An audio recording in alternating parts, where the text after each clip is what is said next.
If we give Donald Trump 8 years in the White House, he will forever and fundamentally alter the character of this nation, who we are, and I cannot stand by and watch that happen. Presidential candidate Joe Biden in his announcement video warning of the dangers of a two-term Trump presidency. And it's time now for our Sunday group.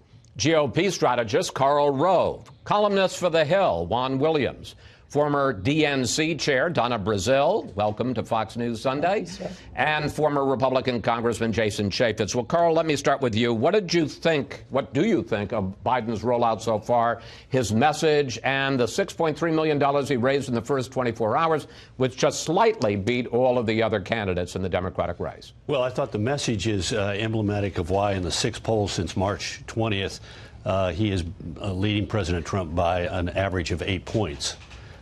It was a message where he was a more conventional Democrat and basically said to the people who are going to decide this election, American independent voters, I'm going to restore a sense of calm and normalcy to the White House. On the other hand, it was a good announcement. We had the video. We now do this all by video.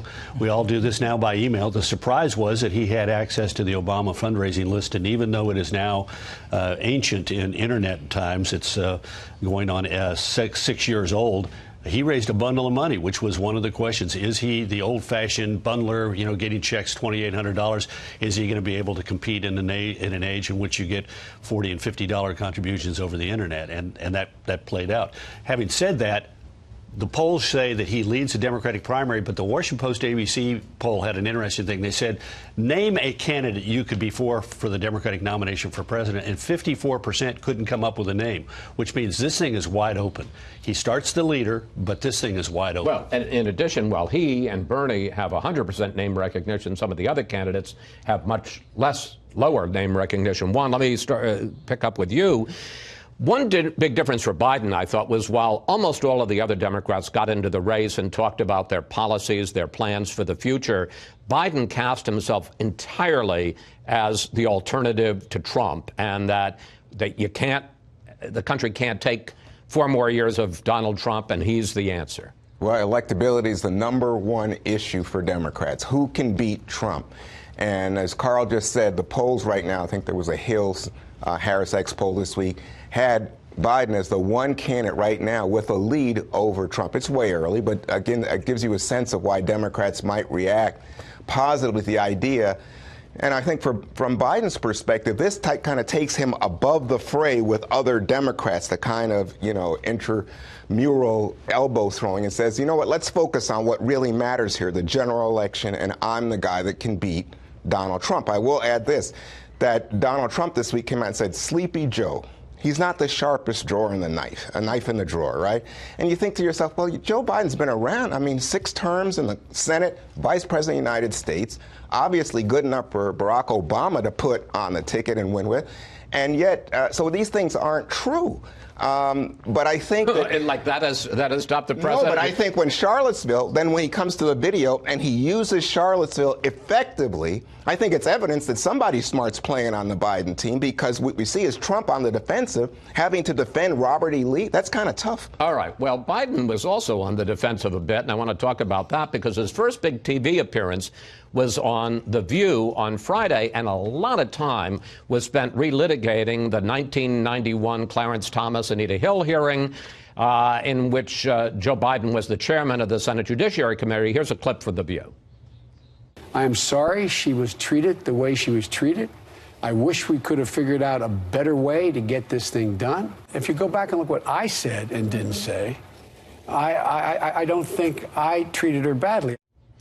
Donna, Biden, it turns out, called Anita Hill earlier this month to talk about that event, and she put out the fact that she was not satisfied with the conversation. The surprise to me was that he didn't call her for more than 25 years. You would think he would have made this call 2 decades ago instead of 2 weeks ago.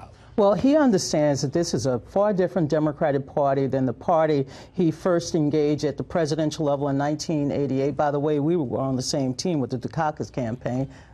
things have changed. I learned to read and write and change teams. Yeah, that's right. Maybe you lost your spirit, but that's okay. But it's also a different party from the one that Barack Obama won in 2008. So Joe Biden has to run in two lanes. The lane that gives him a lot of momentum and resources, as Karl Rove pointed out, but also a lane that has a younger generation of Americans. And the Me Too movement matters in the Democratic primary. And the fact that he called Anita Hill, Professor Hill, and by the way, she deserved to have her moment of truth, but he must show that he has learned from that period of time. If not, he's going to have a hard time not only galvanizing those in the middle of the Democratic primary, but also those on the left where all the energy is. Congressman Chaffetz, some would argue that Biden's entry was not the biggest political story this week, that the biggest political story was the economic news and the fact that growth in the first quarter for 2019 was 3.2% GDP growth,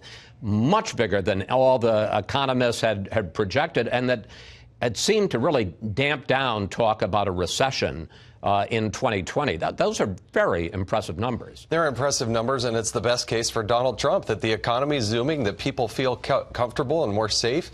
There are opportunities and jobs and job growth. I mean, the economy really is the strong point for Donald Trump. You can do the tweets and all this other noise that are out there, but when people feel good at home, they're going to stick with the person who has the White House. And when Biden can't even get somebody to come, to a rally, and Donald Trump is there in Wisconsin with tens of thousands of people. He hasn't had a rally yet. What are you talking about? Because I don't think he can actually get a crowd. And I think Donald Trump's magic has always been his ability to Shouldn't we wait and see what actually happens? In his first week, he was going to, that he was going to go to several places, and he didn't do that. And for him to say that he called President Obama and said, please don't endorse me, I don't think anybody's buying that. Okay, one last question on the economy. We've got to move on, Juan. Exactly to the congressman's point, if the economy stays this strong, can anybody beat Donald Trump? Oh, yeah, there's a wide road open. And the reason is simple. Stock market is doing great. GDP is doing great, as you just pointed out. But that's for people who have money to invest or people who own companies, big business. Remember, the tax cut was supposed to be Donald Trump. 3.8% unemployment. Listen, the reality is, and, Jamie Dimon at Goldman Sachs pointed this out in a newsletter to shareholders this month, it's not like 40% of Americans don't make more than $15 an hour. Economic anxiety among the middle class on housing issues, student loans, health care is tremendous. So even as we talk about the economy booming for the very wealthy in this country, the economic anxiety is opening the door to Elizabeth Warren saying, here's how we deal with the burden of student loan debt. Here's how we deal with health care costs in the country. A lot easier to make that case if growth is 1.8%, not 3.2%. If your family's feeling it, but if your family and you aren't feeling it, you're anxious.